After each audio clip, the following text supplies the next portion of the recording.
दोस्तों एक कहावत है कि अगर बत्तीसी के पीछे आपको गजबर जुबान दी गई है तो उसका बीजा इस्तेमाल मत करिए, वरना बड़ी फजीयत करा देती है। कुछ ऐसी हालत इन दिनों गोदी एंकर्स की हो रही है। कनाडा वाले मामले पर तो आपको याद होगा तब चुप्पी साध ली थी जब कनाडा के प्रधानमंत्री ने हमारे राजदूत को बाहर निकलवा दिया था अपने देश से। लेकिन जैसे ही हमारे देश के मंत्रालय ने उनके राजनयिक को यानी कनाडा के राजनयिक को बुलाया था तो बड़ी बड़ी डींगे हाँक रहे थे गोदी एंकर। सच्चाई सामने आई थी, चुप्पी साध कर बैठ गए थे। ऐसा ही मामला कतर को लेकर है। दरअसल कतर की जेल में हमारे 8 नागरिक बंद हैं। आरोप लगा कि वो उनके देश में यानी कतर में रहकर इजराइल के लिए वहां पर खुफिया जानकारियां इकट्ठा कर रहे थे या जासूसी कर रहे थे। उन्हें मौत की सजा सुनाई गई। खबर ये बहुत बड़ी निकल कर आई है कि कतर की जेल में बंद हमारे 8 नागरिकों की मौत की सजा पर रोक लग गई है। लेकिन इस आधी खबर के नाम पर गोदी एंकर साहेब को महामानव घोषित करने में तुले हुए थे और तमाम उन लोगों पर लगातार आपत्ति जता रहे थे जिन्होंने कतर में की जेल में बंद 8 नागरिकों का मुद्दा उठाया था। लेकिन जैसे ही सच्चाई सामने आई, ये गोदी एंकर अपना बोरिया बिस्तर उठाकर भाग खड़े हुए। आज मैं आपको दिखाने जा रहा हूं कैसे जबरदस्त फजीयत हुई है। ये झूठ फैलाना, ये अफवाह फैलाना कैसे गोदी एंकरों पर भारी पड़ गया। नमस्कार, मैं हूं प्रज्वल गौतम और आप देख रहे हैं द कंटा। सबसे पहले मैं एक खबर आपको दिखा देना चाहता हूं क्योंकि मैंने आपको दिखाया था कि कतर की जेल में जो पिछले 1 साल से बंद है हमारे देश के 8 नागरिक, जिन पर आरोप लगा कि वो कतर में रहकर इजराइल की जासूसी कर रहे थे, उसके आधार पर 1 साल के भीतर उनको पहले जेल में बंद रखा गया और उसके बाद सुनवाई के दौरान उनको मौत की सजा सुनाई गई। इस बीच भारतीय जनता पार्टी का कोई सांसद नहीं, हमारे देश के गृह मंत्री, विदेश मंत्री और तमाम जो नेता बड़ी बड़ी बातें संसद के अंदर खड़े होकर करते हैं, उन्होंने नहीं, बल्कि राहुल गांधी, बल्कि जो तमाम राजनीतिक दल हैं जिसमें असदुद्दीन ओवैसी हैं, उन लोगों ने यह मुद्दा उठाया था। अब खुद आगे आकर देखिए, जब इस पूरे मसले को लेकर जब आवाज विपक्ष की तरफ उठाई गई, गोदी मीडिया तो शांत बैठा था, कतर वाले मामले पर कुछ नहीं बोला था। लेकिन जैसे ही मामला उठा, लाइमलाइट पर आया, जनता ने दबाव बनाया, आराम से कार्रवाई शुरू की गई। उसके बाद पता लगा कतर की जेल में बंद हमारे 8 नागरिकों की मौत की सजा पर रोक लगा दी गई है। पहले पढ़ लीजिए, उसके बाद पूरी कहानी बताऊंगा मैं आपको। ये मनी कंट्रोल ने खबर छापी है, क्या लिखा है? कतर में मौत की सजा पाए 8 भारतीयों को बड़ी राहत, फांसी की सजा पर रोक। मैं इस खबर के अगले पहलू पर बाद में आऊंगा, लेकिन बस इसी खबर को लेकर अमन चोपड़ा का नाम आपने सुना होगा, ये बहुत बड़े पत्रकार हैं। इन्होंने क्या लिखा है पहले पढ़ लीजिए। ये लिखते हैं, वंदे में है दम, वंदे मातरम। अब बंदा कौन है ये समझ सकते हैं। इनके मुताबिक एक ही बंदा है देश, दुनिया, पूरे संसार और पूरे ब्रह्मांड के अंदर जो महामानव है, जिसकी चरण चाटुकारिता करते करते ये खुद को भी बहुत बड़ा राष्ट्रवादी समझ बैठे। लिखते हैं, वंदे में है दम, वंदे मातरम। लेकिन कुछ लोग कतर में भारतीयों की फांसी की सजा रोके जाने से भी दुखी होंगे कि मोदी को कोसने का एक और बड़ा मौका हाथ से निकल गया।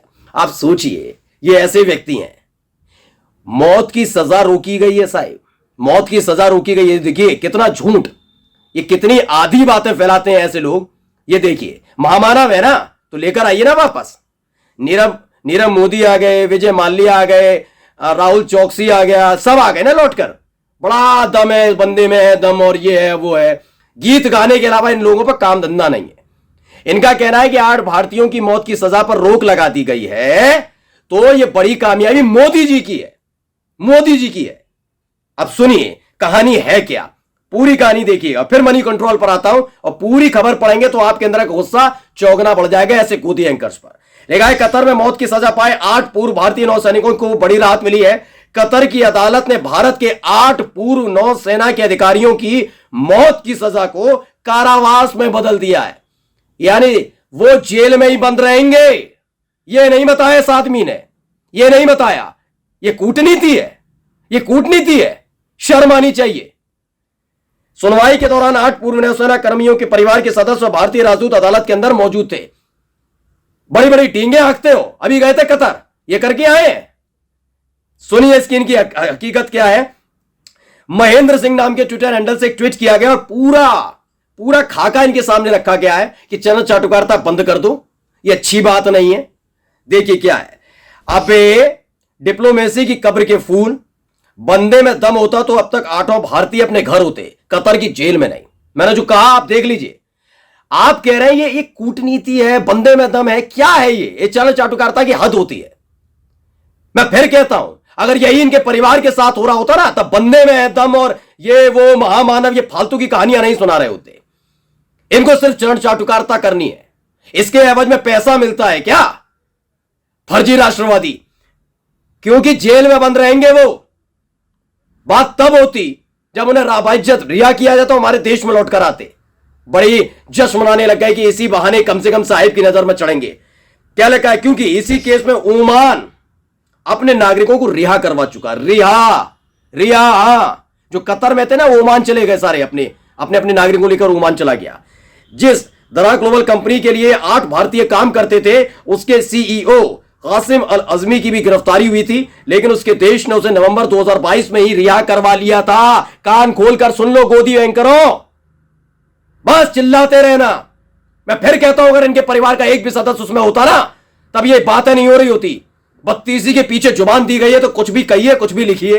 क्या लिखा है? गोदी मीडिया 1 साल से कतर की जेल में बंद इंडियंस की न्यूज को दबाती रही। यही लोग थे जो दबाते रहे आज तक। बोला बहुत प्रोग्राम लाते हैं ना, बहुत ज्ञानी दयानी, एक वो पाठशाला और एक ये लेके आते हैं। एक कार्यक्रम चलाया कतर की जेल में बंद हमारे नौसैनिकों को लेकर, नागरिकों को लेकर? नहीं। जब विपक्ष ने आवाज उठाई तब जाकर इनको याद, अच्छा करना चाहिए, वरना काले पुत जाएगी। आगे क्या लिखा है? उनके परिवार वालों की आवाज को गोदी मीडिया ने नहीं बल्कि इंडिपेंडेंट पत्रकारों और विपक्ष ने उठाया। कांग्रेस के एमपी मनीष तिवारी ने यह मुद्दा संसद में उठाया, किसी भाजपाई ने नहीं। और यही काम असदुद्दीन ओवैसी ने किया था। मैंने आपको वीडियो भी दिखाई थी एक बार। कतर के साथ भारत के 50 साल पुराने संबंध है।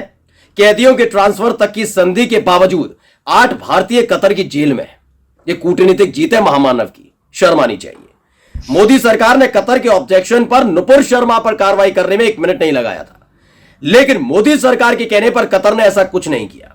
8वां जो है, पढ़ लीजिए। अगर ये भारतीय वापस आते हैं तो सबसे ज्यादा खुशी उन लोगों को होगी जो तेरे बंदे की सरकार पर दबाव बना रहे थे। बिल्कुल, जो सरकार पर दबाव बना रहे थे ना, पर सरकार भूल गई थी, कोई बात नहीं करना चाह रही थी। कतर की खबर को दफन करने वालों तुम्हारे जैसे लोगों को इसके बारे में बोलने का कोई अधिकार नहीं है। बिल्कुल ठीक है ना? क्या बोलेंगे आप? मतलब आपने कहा कि कतर में उनको फांसी की सजा नहीं होगी, लेकिन रहेंगे वहीं पर, ताउम्र वहीं पर पड़े रहेंगे, सड़ते रहें, कोई दिक्कत नहीं। ये हमारे महामानव की जीत है। इससे बड़ी चरण चाटुकारिता क्या हो सकती है? इन्होंने यही काम तो किया है। मैं तो अलग अलग हादसे दिखा चुका हूं। मोरबी में हादसा हुआ तो लोगों की गलती बता दी गई। बालासोर में ट्रेन हादसा हुआ तो यही पत्रकार थे, घूम घूम कर वहां मातमी आवाजों के बीच क्या सुनवा रहे थे? साहिब का पसीना दिखा रहे थे। कितनी तपती दोपहरी में साहिब देखने आ गए। शर्म आनी चाहिए, शर्म। मैं फिर कहता हूं, इन गोदी एंकर, गोदी पत्रकार, गोदी मीडिया के लोग इस तरह की चीजों में इन्वॉल्व नहीं होते ना, उन पर बीतती नहीं है, इसलिए इन पर कुछ नहीं बीतती। ये आराम से विदेशों में मौज काटते हैं, ज्ञान सारा यहीं पर आकर देते हैं। अगर वाकई राष्ट्रवादी हो ना, तो कम से कम सरकार से पूछना चाहिए ये कैसी जीत? हमारे जितने भी 8 भारतीय नागरिक हैं वो जेल, कतर की जेल में क्यों है? जबकि उसके साथ संधि है, कतर के साथ तो हमारी संधि है ना, ट्रांसफर होते हैं कैदी, तो क्यों नहीं है?